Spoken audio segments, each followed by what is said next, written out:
नमस्कार दोस्तों, आप लेखपाल की तैयारी में अच्छी तरह से जुटे होंगे। दोस्तों, आपकी तैयारी काफ़ी बेहतर होगी और आज हम आपके लिए लाए हैं जीके के 50 क्वेश्चन हैं जो यूथ कंपटीशन से या प्रैक्टिस सेट में करा रहा हूं। दोस्तों, आप अपनी तैयारी को जांचिए कि आप कितना अच्छा हम कर पा रहे हैं, कहाँ कमी है, जिससे कि इस बार मौका छूटे ना। इस बार लेखपाल बन के ही दिखाना है, चाहे जो भी हो जाए। एक सीट लेना है तो लेना है, चाहे जो भी कहना पड़े। ठीक है दोस्तों, चलिए शुरू करते हैं। आपका टाइम ज़्यादा नहीं लेंगे दोस्तों। अगर आपको लाइक करना है तो लाइक कर दीजिए, अगर सब्सक्राइब करना है तो सब्सक्राइब करिए दोस्तों। अगर आपको अच्छा लगे तो सब्सक्राइब कर देना दोस्तों। ठीक है, चलिए शुरू करते हैं। पहला क्वेश्चन आप देखिए, सम्राट अशोक का कौन सा शिलालेख कलिंग पर उसके विजय को उल्लेख मिलता है। आप सबसे पहले दोस्तों जानिए, यह जो कलिंग है, ये कलिंग किस राज्य में स्थित है। कलिंग दोस्तों यह उड़ीसा राज्य में स्थित है, जहाँ की एक कलिंग स्टेडियम बन भी रहा है। और कलिंग की राजधानी क्या थी? तोसरी थी दोस्तों। ये जो कलिंग युद्ध हुआ था वह मतलब उसका उल्लेख 13वें अभिलेख में हुआ है। जो अशोक का शिलालेख था, कुल मिला के 14 शिलालेख थे, उसमें से 13वें शिलालेख में कलिंग का वर्णन मिलता है दोस्तों। अब चलिए नेक्स्ट क्वेश्चन देखिए। वह स्थल जहां हर्षवर्धन ने बौद्ध महासम्मेलन का आयोजन किया था। हर्षवर्धन ने बौद्ध महासम्मेलन का आयोजन कहाँ किया था दोस्तों? बौद्ध महासम्मेलन का आयोजन वह प्रयाग में करता था। कहाँ करता था? प्रयाग में वह करता था। मतलब हर 5वें वर्ष से प्रयाग में महाबौद्ध सम्मेलन करता था। और अगला क्वेश्चन देखिए, ब्रिटिश शासन के दौरान उत्तर प्रदेश में भूमि पंजीकरण किस अधिकारी द्वारा किया जाता था। जब उत्तर प्रदेश में ब्रिटिश शासन था, उस समय पंजीकरण की व्यवस्था पटवारी अथवा लेखपाल के द्वारा किया जाता था। उस समय भी लेखपाल के द्वारा ही किया जाता था। अगला क्वेश्चन देखिए, यह एक प्रसिद्ध गीत है, सारे जहां से अच्छा हिंदुस्तान हमारा, की रचना किसने की थी। यह रचना किसने की थी? यह रचना आप जानते हैं मोहम्मद इकबाल ने किया था। ऑप्शन नंबर सी सही है। अगला क्वेश्चन देखिए, सबने अवज्ञा आंदोलन का मुख्य उद्देश्य क्या था। उसका मुख्य उद्देश्य सबसे पहले आप जानिए कि सबने अवज्ञा आंदोलन हुआ कब था, उस समय का वायसराय कौन था।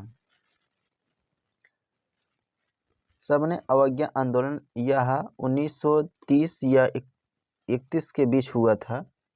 उसी समय दांडी यात्रा शुरू की गई थी दोस्तों। उसका मुख्य उद्देश्य था नमक करके विद्रोह था। उस समय उन्होंने दांडी यात्रा भी किया था। 12 मार्च 1930 से शुरू किए थे और लगभग 78 सहयोगियों के साथ उन्होंने गुजरात से दांडी नामक स्थान तक गए थे। अगला क्वेश्चन देखिए, कोयम्बटूर। कोयम्बटूर को दक्षिण का मैनचेस्टर क्यों कहा जाता है। दक्षिण भारत का मैनचेस्टर कोयम्बटूर को कहा जाता है क्योंकि यहाँ कपड़ा उद्योग के लिए प्रसिद्ध है। जैसे भारत का मैनचेस्टर अहमदाबाद होता है दोस्तों, उसी तरह दक्षिण भारत का मैनचेस्टर कोयम्बटूर है और उत्तर भारत का मैनचेस्टर कानपुर है दोस्तों। इसलिए जहाँ कपास से ही कपड़ा बनता है, इसलिए ऑप्शन नंबर बी सही हो जाएगा, कपास उद्योग के कारण। अगला क्वेश्चन, आंवले का सर्वाधिक उत्पादन कहाँ होता है। यह उत्तर प्रदेश का प्रतापगढ़ जिला से सर्वाधिक आंवला उत्पादन किया जाता है। यह विश्व प्रसिद्ध है प्रतापगढ़। और भारत का सिलिकॉन वैली कहाँ स्थित है। भारत का सिलिकॉन वैली यह दोस्तों बंगलौर में स्थित है। कहाँ स्थित है? बंगलौर में। माले किसकी राजधानी है। आपको बताना है कि जो माले है यह किसकी राजधानी है। मालदीव की राजधानी है।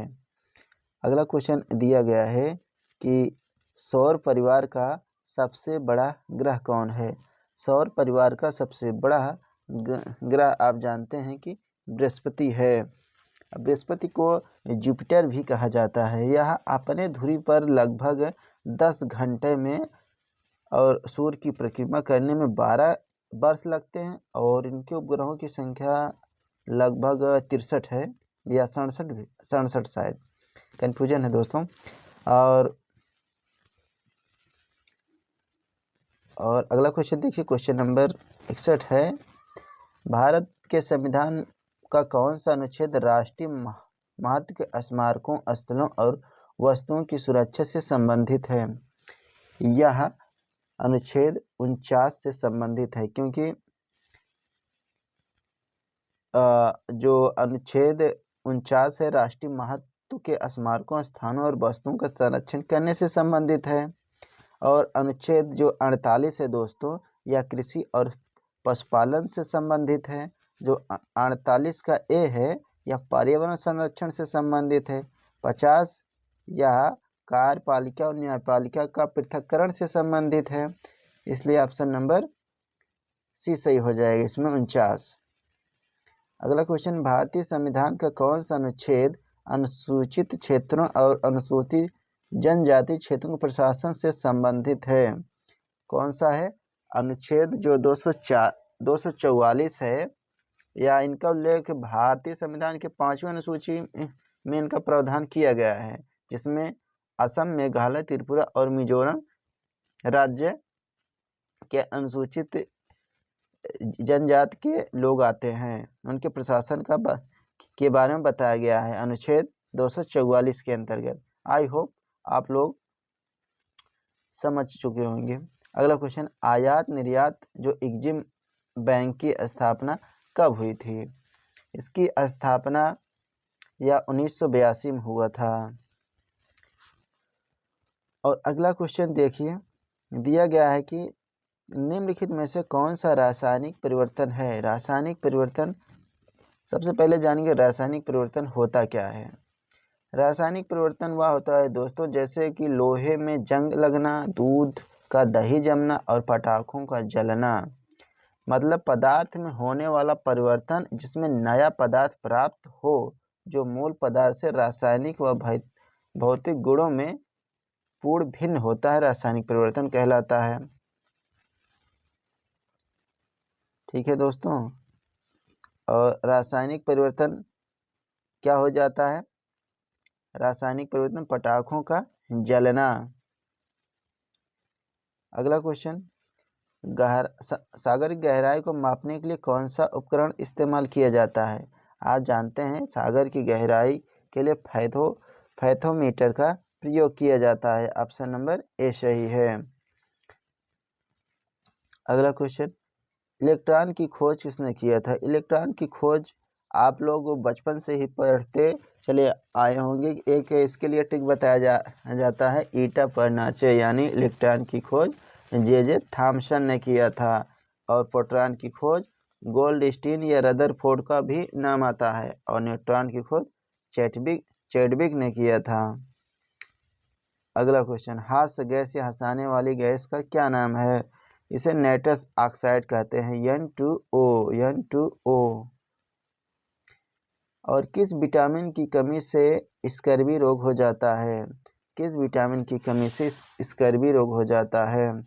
विटामिन सी की कमी से स्कर्वी रोग हो जाता है, और जिससे दांत में ब्लड आने लगता है, जिसे हम पायरिया कहते हैं। अगला क्वेश्चन दिया गया है, इंटरनेट पर कंप्यूटर की पहचान किस प्रकार निश्चित होती है? जो आईपी एड्रेस होता है उसी के अनुसार कंप्यूटर की पहचान निश्चित की जाती है। ऑप्शन नंबर ए सही है। उत्तर प्रदेश में वह कौन सा एकमात्र क्षेत्र है जहां तांबा पाया जाता है? तांबा सबसे ज़्यादा उत्तर प्रदेश के ललितपुर जिले के सोनराई क्षेत्र में पाया जाता है। कहाँ पाया जाता है? ललितपुर में सबसे ज़्यादा तांबा ललितपुर में उत्पादित होता है। सोनराई एक क्षेत्र है। अगला क्वेश्चन, दिए गए भारतीय साग या भाजी अनुसंधान संस्थान कहाँ है? वाराणसी में है दोस्तों। अगला क्वेश्चन देखिए, दिए गए अप्रैल और दिसंबर 2020 के दौरान केंद्र सरकार के पूंजीगत व्यय में कितनी वृद्धि दर्ज की गई है? कितनी वृद्धि दर्ज की गई है? यह वृद्धि दर 24.1% दर्ज की गई है। अगला क्वेश्चन, बागवानी उत्पादन में वर्ष 2019-20 की तुलना में वर्ष 2020-21 में कितने प्रतिशत की वृद्धि परिलक्षित है? कितने प्रतिशत परिलक्षित है दोस्तों? यह 2.93% परिलक्षित है। अगला क्वेश्चन देखिए, दिया गया है कुल बागवानी फसलों के क्षेत्रफल वर्ष 2019-20 की तुलना में वर्ष 2020-21 में कितने मिलियन हेक्टेयर हो गया है? जो बागवानी फसल थी 2019-20 की और उसकी तुलना में 2020-21 में कितने मिलियन हेक्टेयर हो गया है बढ़कर? पहले दोस्तों 26.48 मिलियन हेक्टेयर था, जिसकी तुलना में 27.23 हेक्टेयर मिलियन हो गया है। कितना हो गया है? 27.23 मिलियन हेक्टेयर, लगभग 1 मिलियन से अधिक की वृद्धि हुई है। क्वेश्चन नंबर आखिरी है दोस्तों, विशेष उत्पाद के लिए उत्पादन संबंध प्रोत्साहन योजना संबंधित है। किससे संबंधित है? विशेष उत्पाद एक मूल्यवर्धित इस्पात है, सही बात है। उक्त योजना से 68,000 प्रत्यक्ष रोजगार समेत 5,25,000 व्यक्तियों को रोजगार प्राप्त होगा। इस योजना का क्रियान्वयन 5 वर्षीय अवधि के लिए किया जाएगा। उपरोक्त सभी सही है दोस्तों। अगर यह वीडियो हमारा पसंद आया तो दोस्तों सब्सक्राइब जरूर कर लेना दोस्तों, क्योंकि इससे हमें बहुत ज़्यादा मोटिवेट होते हैं, जिससे आपको नया नया वीडियो आपको मिलता रहे दोस्तों। चलिए मिलते हैं नेक्स्ट टॉपिक पे और हिंदी टॉपिक।